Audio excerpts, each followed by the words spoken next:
भगवान की लाठी कहानी। एक बुजुर्ग दरिया के किनारे पर जा रहे थे।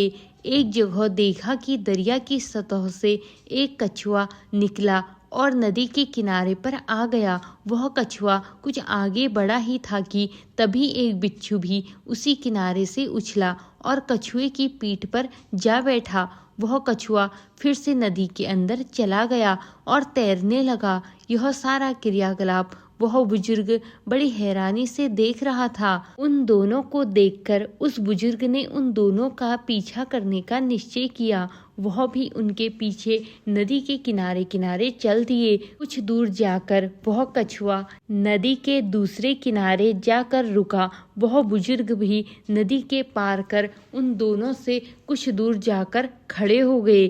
किनारे पर पहुंचते ही वह बिच्छू उस कछुए की पीठ से छलांग लगाकर दूसरे किनारे पर चढ़ गया और आगे चल दिया। वह बुजुर्ग फिर से उस बिच्छू का पीछा करने लगा। आगे जाकर देखा तो एक संत प्रभु आराधना में आंखें बंद किए बैठे थे। उन संत को अपने आसपास की कुछ खबर ही न थी। वह बिच्छू धीरे धीरे उन संत की ओर बढ़ रहा था। उस बिच्छू को बुजुर्ग ने उन संत की तरफ जाते हुए देखा तो सोचा कि अगर यह उनको काटना चाहेगा तो मैं जल्दी से अपनी लाठी से इसे मार के उन्हें बचा लूंगा।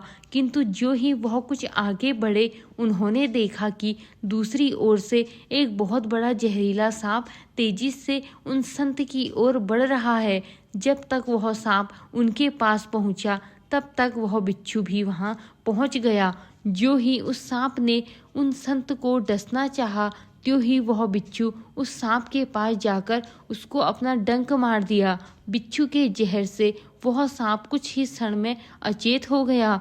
डंक मारने के बाद ही वह बिच्छू वहां से आगे की ओर बढ़ गया। कुछ समय के बाद जब उन संत का ध्यान टूटा और उन्होंने आंखें खोली तब उन बुजुर्ग ने उन्हें सारा हाल बताया कि कैसे वो कछुआ उस बिच्छू को अपनी पीठ पर बिठाकर नदी के उस पार से इस पार लाया।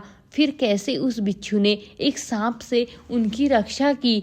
उन संत ने उन अचेत पड़े हुए सांप को देखा। उस बुजुर्ग की सारी बातें सुनकर उन संत की आंखें अश्रुओं से भर गई। उन्होंने अपने हाथ जोड़कर अपने प्रभु को कोटि कोटि धन्यवाद किया। तभी प्रभु ने अपने भक्त से कहा, वत्स, जब वो बुजुर्ग जो तुमसे परिचित भी नहीं था तुम्हें बचाने के लिए लाठी उठाने की सोच सकता है, फिर तू तो मेरी भक्ति में लगा हुआ था, तो फिर तुझे बचाने के लिए मेरी लाठी कैसे तैयार न रहती। जब तू मेरी भक्ति में लगा हुआ है तब मैं तुझे अकेला कैसे छोड़ सकता हूँ। जो शुद्ध मन से बिना किसी शंका के मुझ पर अर्पण है उस सच्चे भक्त को मैं कभी अकेला नहीं छोड़ता। मैं सदैव उसके साथ रहता हूँ। धन्यवाद दोस्तों।